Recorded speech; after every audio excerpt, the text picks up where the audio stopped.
The big story at this hour has been an action-packed day at Buenos Aires. Indian Prime Minister Narendra Modi met with US President Donald Trump and Japanese PM Shinzo Abe for their first-ever trilateral meeting, which had on its agenda multiple global and multilateral issues.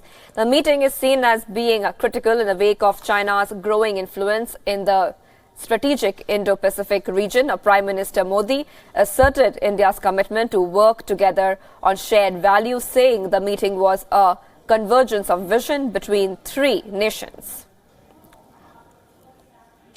ये एक बहुत बड़ा अच्छा अवसर है कि लोकतांत्रिक मूल्यों को समर्पित अमेरिका, जापान और भारत तीनों मिलकर के विश्व में शांति, समृद्धि और स्थिरता के संबंध में हम मिलकर के क्या भूमिका अदा कर सकते हैं।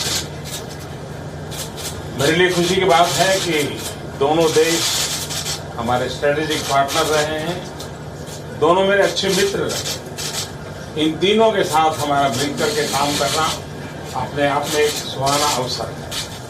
और ये भी खुशी की बात है, अगर मैं इसको एक अलग एक्रोनॉमी में बोलूं तो जापान, अमेरिका, इंडिया, JAI, इसका भारत के अंदर मतलब होता है जय। तो जय का मतलब होता है सक्सेस। तो एक प्रकार से ये JAI ये सक्सेस का मैसेज देकर के आज हम एक शुभ शुरुआत कर रहे हैं। और ये हमारी व्यवस्था, मैं मानता हूं कि विश्व शांति के लिए, विश्व समृद्धि के लिए एक बहुत बड़ी भूमिका अदा करेगी। Japan's premier expressed happiness to participate in the trilateral meet, while Trump praised India's growth story during the meet. He also described the relationship between the three countries as quote-unquote extremely good, extremely strong. The leaders laid emphasis on cooperation in the field of connectivity, sustainable development, counter-terrorism and maritime and cyber security. It's a great honor to be with Prime Minister Modi of India and, as you know, Prime Minister Abe of Japan, and we just had a great meeting, and we're having now what we call a trilateral. The relationships between our three countries extremely good, extremely strong. I think with India maybe stronger than ever, and with Japan, I think stronger than ever. We're doing very well together. We're doing a lot of trade together. We're doing a lot of defense together. A lot of military purchases, and we're going to now have a little discussion between the three of us. So thank you very much. 最後首脳会談が前例と対応ですということで、普遍的戦略的利益を共有する3カ国が自由で開かれたインド太平洋の実現のために協力していくことによって、この地域をより繁栄、より平和となっていくと思います。They together called for progressing free, open, conclusive and rule-based order in the Indo-Pacific. Prime Minister Modi, in his keynote address at the Shangri-La Dialogue in June, had vouched for a free Indo-Pacific region, saying India does not see the region as a strategy or a club of limited numbers. The Indo-Pacific region is said to be rich in minerals, oil and natural resources, and China continues to control and militarize many of the islands in the region. To counter China's role in the region, the US has been conducting patrols in the region to assert freedom of navigation. Very good meeting earlier today with Prime Minister Abe and with President Donald Trump. It was a very warm meeting. It was a very friendly meeting. President Trump and Prime Minister Abe complimented our Prime Minister for the reforms and development work that he has done, and the three leaders exchanged views on the Indo-Pacific. They all agreed that a free, open, inclusive and rules-based order is essential for the region's peace and prosperity. The Prime Minister offered some ideas on how we should take forward the concept of the Indo-Pacific and how the three countries can work together to promote this concept. In another crucial trilateral meeting, the Indian Prime Minister met with Chinese Premier Xi Jinping and Russian President Vladimir Putin on the sidelines of the G20 Summit. It was the second trilateral meeting among the three countries, and it was held after a gap of 12 years. The Russia-India-China meeting is being seen as a counterbalancing act by India as it came hours after Prime Minister Modi, his Japanese counterpart Shinzo Abe and US President Donald Trump held their first trilateral meeting, asserting that global peace and stability was the core of the discussion. The Indian External Affairs Ministry spokesperson Ravish Kumar took to Twitter and said that second Russia-India-China RIC trilateral summit took place in Buenos Aires after a gap of 12 years. In a meeting characterized by warmth and positivity, leaders discussed cooperation and coordination in various areas which could contribute to global peace and stability. Prime Minister has just returned from a meeting with President Putin of Russia and President Xi Jinping of China. This is a trilateral summit-level meeting which has just been held in the margins of the G20. And it was a very warm meeting. It was a very positive meeting. Prime Minister thanked President Putin for initiating this effort.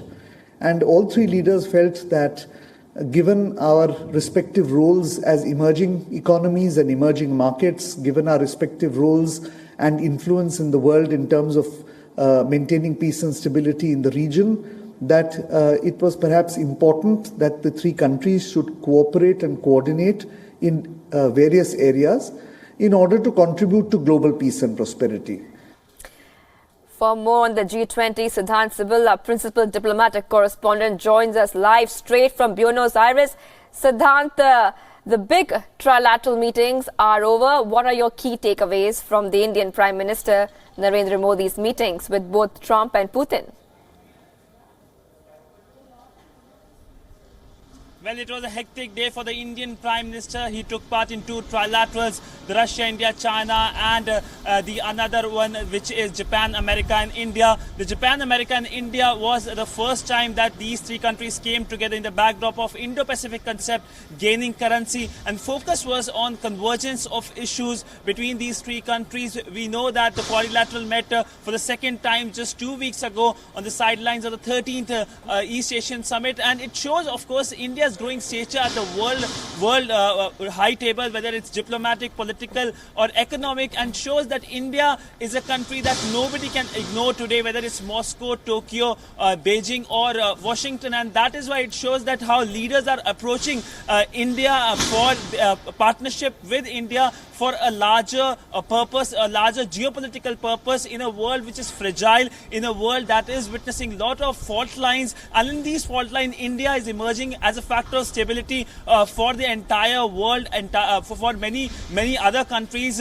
And that is why India, even though India has a new relationship with Washington, it has a time-tested relationship with Moscow, and resetting its ties with Beijing, and Tokyo has been an all-weather friend for New Delhi. So that's why these two trilaterals were very important for New Delhi, coming in the backdrop of that crucial bilateral with the Chinese President Xi Jinping also, with which the Indian Prime Minister met for the fourth time this year, invited him for an informal meet next year, just like Wuhan in India, and said that the momentum in ties should continue. Also recalled the BRICS SCO meetings on the side, during which the Indian Prime Minister and the Chinese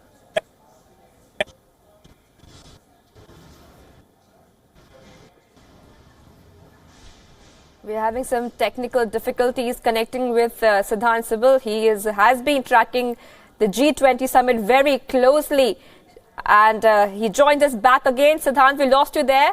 Glad to have you back. Now, of course, PM Modi also addressed trade and the question of taking action against economic offenders in his address.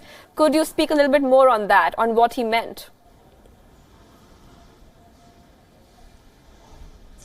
Well, the Indian Prime Minister talked about strengthening of the global system, global financial system, especially FATF, so that the economic offenders issue can be dealt properly. He called that FATF should come out with a common definition or a definition on fugitive economic offenders, and also asked that G20 countries should not provide safe havens to economic offenders, because these economic offenders impact economy, especially economies of developing countries. And remember, this coming in the back of UK, which is a fellow G20 country, giving safe haven to likes of Nirav Modi and Vijay Mallya, two people who have been accused of duping Indian banks of billions of rupees and staying in UK. So clearly a message to London by New Delhi from Buenos Aires, and that is why this 9-point agenda given by the Indian Prime Minister is really important. Right. Also, India has suggested that the FATF should define fugitive economic offenders.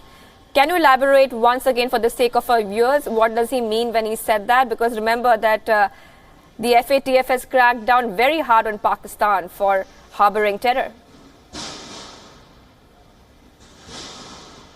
Well, FATF is a grouping which takes care of financial dealings which should be transparent. That is the basic function. And if it's not transparent, the money can be used in different ways, whether it's black money being used to finance terror, which has been the focus. When it comes to Pakistan, of course, India has been raising concerns, especially the Islamabad regime not following the commitments it made towards FATF. And that is why it was, of course, blacklist, grey listed, and it seems that it will be blacklisted too. But what Indian Prime Minister meant to say was come out with a definition on fugitive economic offenders. As of now, there is no definition on who a person is, who anyone can be considered as a fugitive economic offender. Example, is Nirav Modi a fugitive economic offender? Yes, in the eyes of New Delhi he is, but is he a fugitive economic offender in the eyes of world? And whether it's a fugitive economic offender in the eyes of London, it doesn't seem so in London, because in London he is safely staying there. He has a safe haven there, and that is what the Indian Prime Minister was saying, that there should be a definition, a common definition, so that every country recognizes that this person is a fugitive economic offender and he is not given a safe haven. Right. We also saw some interesting developments on the sidelines of the G20 Summit. Now, one highlight at the G20 was the reception that Saudi Crown Prince Mohammed bin Salman got. He was shunned and feted in equal measure, isn't it? And there was that moment he had with Vladimir Putin that's got everyone talking. Well, they were awkward moments, and these moments everyone was waiting for. First, of course, the family photo op, and then, of course, another photo op in the evening. In both the photo ops, the Saudi prince was, in a sense, isolated, and especially the Turkish President Erdogan staying away, and the body language can be seen by all of us journalists that they were trying to avoid each other, the Turkish President and the Saudi Crown Prince, and that happened in the evening itself. And then, of course, we saw that high five between the Saudi Prince and the Russian President Vladimir Putin. Of course, the Kremlin has said that the Russian President will be meeting the Saudi Prince and discussing this issue, the Khashoggi murder issue. This has been shadowing the G20 here, and this has been a crucial issue that has been under discussion. We saw the French President also telling something to the Crown Prince of Saudi Arabia, and one of the first leaders to meet the Saudi Crown Prince was the Indian Prime Minister Narendra Modi. But by and large, on the second day, focus will be on whether this summit is a success or not. But it seems that this summit might be a failure. First time in the history of G20, there might not be any communique. The Sherpas are still working on negotiating the draft. The draft is still not ready. It seems that this summit is heading towards a big failure. Only a miracle can save it now.